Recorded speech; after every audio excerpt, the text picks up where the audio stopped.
Merci d'être venu nous rendre visite au CEFOD. C'est une émission que vous connaissez. Bonjour Père Bouban. Voilà, est-ce que vous pouvez vous présenter avant de commencer cet entretien? Je remercie le Père Pierre Bouban pour cette invitation et je suis heureux de revenir au CEFOD. J'étais déjà ici il y a de cela 5 ou 6 ans lorsque je faisais mes recherches pour ma thèse. Et je vois qu'il y a voilà, des grands projets qui se réalisent ici et donc l'initiative même de cette radio CEFOD. Oui, vous n'avez pas laissé la radio? Je n'avais pas laissé la radio. Donc, c'était en quelle année ça? C'était en 2016. J'étais ici en 2016. Et donc, félicitations déjà d'être l'une des personnes pilotes de cette initiative. Voilà, comme vous l'avez dit, mon nom c'est Jean-Luc Enyege. Donc, je suis jésuite, originaire du Cameroun. Voilà, je suis né dans un village autour de Yaoundé, à Hawaï, il y a de cela 42 ans, je crois. 43 en fait. Et vous êtes jeune encore? Bon, après 40 ans, il paraît qu'après 40 ans, on n'est plus vraiment jeune, étant donné que l'espérance de vie dans la plupart de nos pays est autour de la cinquantaine, soixantaine, donc je suis déjà dans la pente descendante. Alors, dans votre formation, vous mentionnez votre intérêt pour l'histoire. Pourquoi est-ce que l'histoire vous a intéressé dans votre formation? Ah, voilà, je suis entré en 2002, après un temps de candidature que j'ai fait à Yaoundé avec le père Dorino Livragui, qui était mon accompagnateur spirituel. Et donc, je suis entré dans la compagnie en 2002 au noviciat de la région Rwanda-Burundi. Donc, j'ai pratiquement fait mon noviciat au Rwanda. Et à la fin du noviciat, de 2002 à 2004, je suis allé en philosophie à Kimwenza, où j'ai fait à Canisius, ce qui était à l'époque un programme spécial. Donc j'ai fait 2 ans à Canisius, de 2004 à 2006. C'était un temps de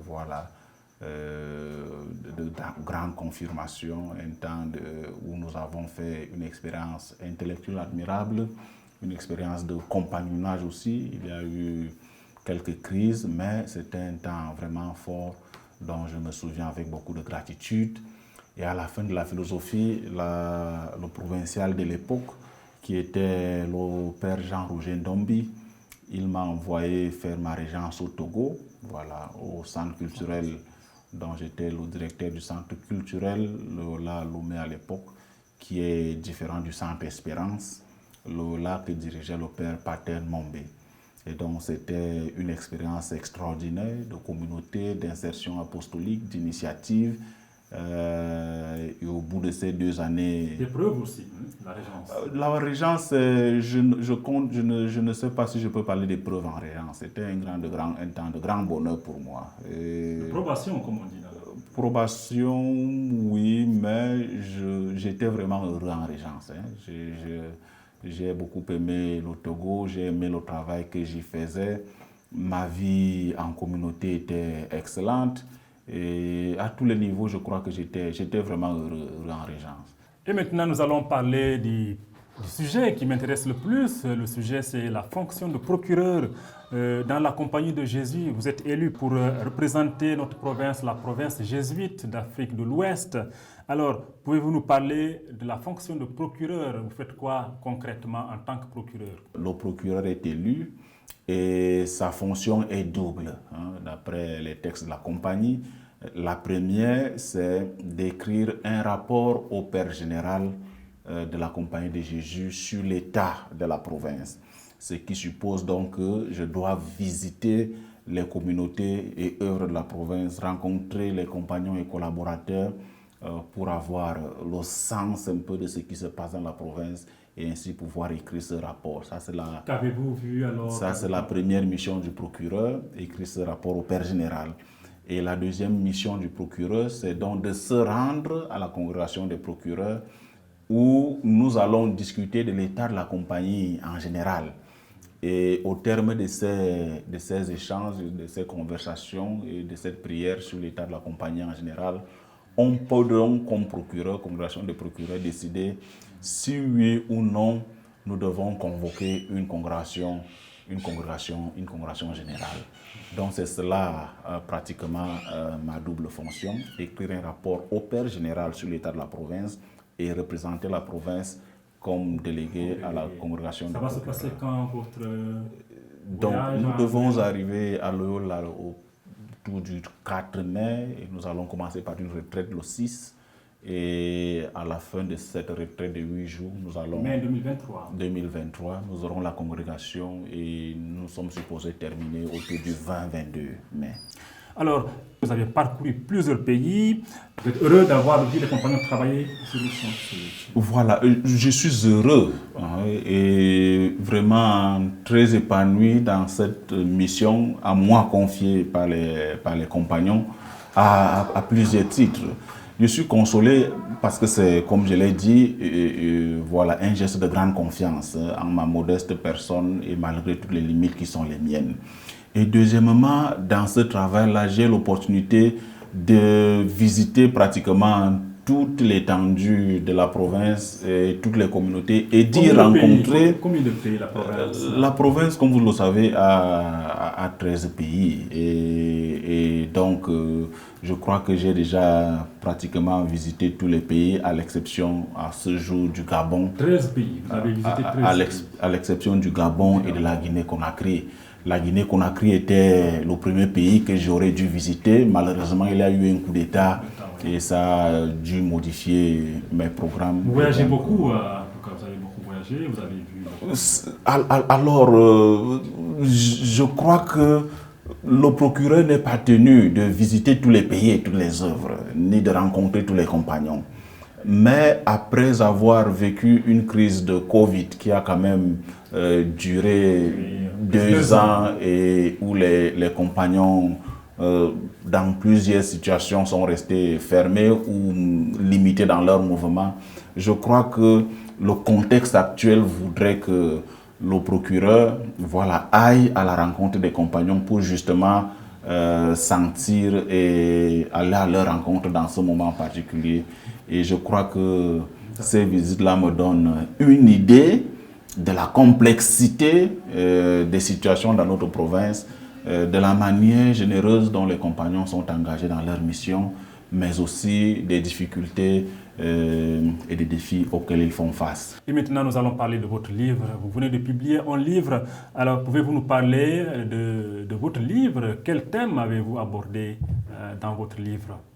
Alors, le livre, le titre c'est Competing Catholicisms, donc je l'ai écrit en anglais. C'est en anglais, ça. Voilà, Competing Catholicisms, the Jesuit, the Vatican and the Making of Post-Colonial French Africa. Donc, c'est pratiquement, vous voyez, la province des Jésuites d'Afrique de l'Ouest a été créée comme vice-province en 1973. Et c'est un moment où pratiquement le père général de la compagnie décide de mettre ensemble différentes missions de la compagnie en Afrique de l'Ouest, y compris la mission du Tchad, du Cameroun, du Congo-Brazzaville, où il y a déjà un jésuite, du Sénégal et de la Côte d'Ivoire. Et donc, ce moment-là est important dans l'histoire de l'Église en général, parce que ça correspond au moment de ce qu'on appelle un moment d'évolution ou de transition d'une église missionnaire à dominance européenne à une église missionnaire, parce que nous restons missionnaires dans tous les cas, à dominance africaine. C'est le contexte général dans le monde.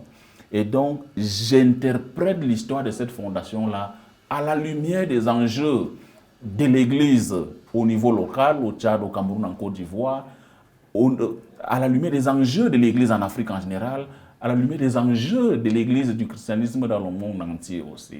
Et donc je crois que tel que les gens l'ont reçu jusqu'ici, c'est en fait une contribution majeure dans l'histoire de l'Église. Les lecteurs ont fait de votre livre des prédécesseurs. Il y a eu les Jean-Marc Ella, il y a eu les Eboussi avec Christianisme sans fétiche, des grands livres. Quelle est votre contribution par rapport Alors, bon, ne me mettez pas en compagnie de ces aînés, hein, qu'il serait très prétentieux de pouvoir même mentionner aux côtés des sommités comme les Elam, Veng et Boussi, une personne comme moi qui est à peine au début de sa carrière d'intellectuel. Cela étant dit, eux, ils étaient théologiens, philosophes. Moi, je suis historien. Et en fait, ce que je fais, c'est même de relire l'œuvre de ces pionniers dans l'histoire de l'Église en Afrique francophone, non pas comme théologiens et philosophes, comme beaucoup l'ont déjà fait. Il y a pas mal de thèses, mémoires qui ont été écrites sur eux, mais en les restituant d'abord comme jésuites, ce qu'ils étaient. Et donc, si tu lis donc Christianisme sans fétiche, si tu lis la démission des Boussi, si tu lis l'émancipation des églises sous tutelle des Hebga, ou bien l'article de Mveng de la soumission à la succession, si tu lis tous ces textes-là, ma foi d'Africain déjà marqué là. Si tu lis tous ces textes-là, je vais insister sur les jésuites d'abord, en les comprenant d'abord comme jésuites, parce qu'ils étaient jésuites au moment où ils les écrivaient. Et en comprenant le contexte de l'histoire de la compagnie en ce moment, alors ça te donne une profondeur qui est peut-être unique dans la compréhension de leurs œuvres et de leurs personnes. Mais je ne veux pas que ce soit simplement une histoire interne à la PAO. Ce que je suis en train de faire, c'est de dire, pour comprendre, et Boussi, Mveng et tout ce monde là, il faut comprendre aussi tout ce qui se passe en Afrique en général, il faut comprendre ce qui se passe en Asie, en Chine, en Inde, il faut comprendre ce qui se passe aux États-Unis.